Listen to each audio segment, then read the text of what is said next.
గారు కాన్సెప్ట్ బాగుందండి. అందరికి చిన్నప్పుడు గుర్తులు జ్ఞాపకాలు వాళ్ళ అమ్మమ్మ గారి ఇల్లు గురించి చాలా బాగా పెట్టారు.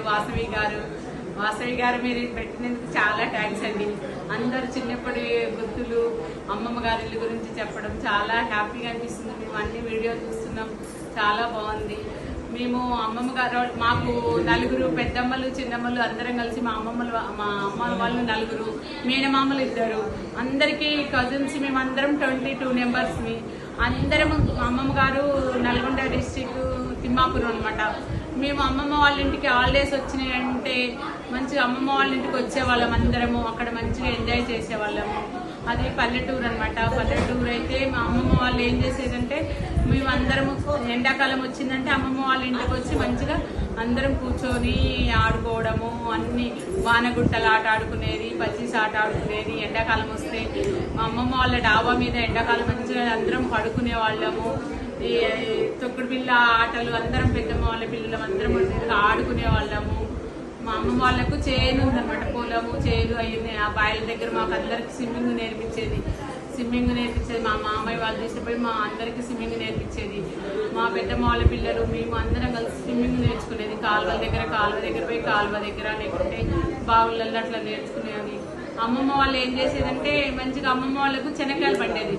అక్కడ శనక్కాయలు మంచిగా అన్ని శనక్కాయల చెట్లన్నీ తీసుకొచ్చుకొని శనక్కాయలు వచ్చి అప్పటికప్పుడు కాల్చుకొని శనక్కాయలు తినేవాళ్ళము. చింత చిగురు చెట్టు ఉంది అమ్మమ్మ వాళ్ళ ఇంట్లో. చింత చెట్టు చాలా పెద్దది ఉంది అనమాట. మంచిగా చింత చిగురు కోసుకునేది. చింత చిగురు పప్పు పచ్చడి అంతా పొట్టుపోయి మీద అమ్మమ్మ చేసేది అనమాట. చాలా బాగుండేది.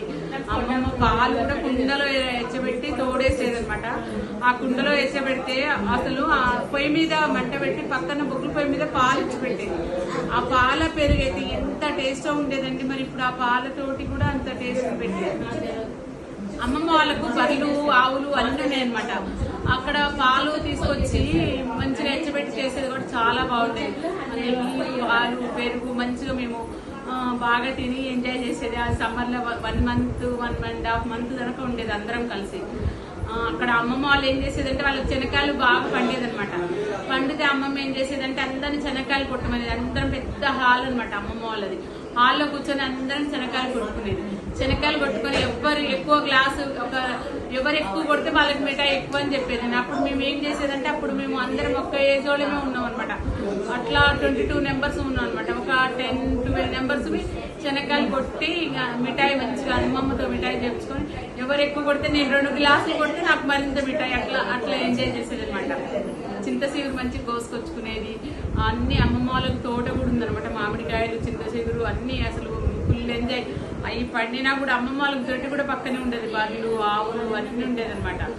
ఇక బాగా మేము మంచిగా ఎంజాయ్ చేసేది. చాలా బాగా ఉండేది. ఇప్పుడైతే మా పిల్లలు అయితే అంత ఎంజాయ్ అయితే చేసినట్టు అనిపించలేదు. మేమైతే బాగా ఎంజాయ్ చేసాము. మేము ఇవాళ మా ఫంక్షన్ అంటే వచ్చాము. మా అమ్మమ్మ గారింటికనే ఉన్నాము. మా మామయ్యలు అందరు ఇక్కడే ఉంటారు అనమాట. మా వాళ్ళందరూ మా కజిన్స్ మొత్తం ఇక్కడే ఉంటారు. ఈరోజు మేము అందరం కలుసుకున్నాము. అందుకోసం అమ్మమ్మ గారి గుర్తొచ్చి మీ కాంటెస్ట్ చేస్తున్నాం. చాలా సంతోషం. హ్యాపీ అండి.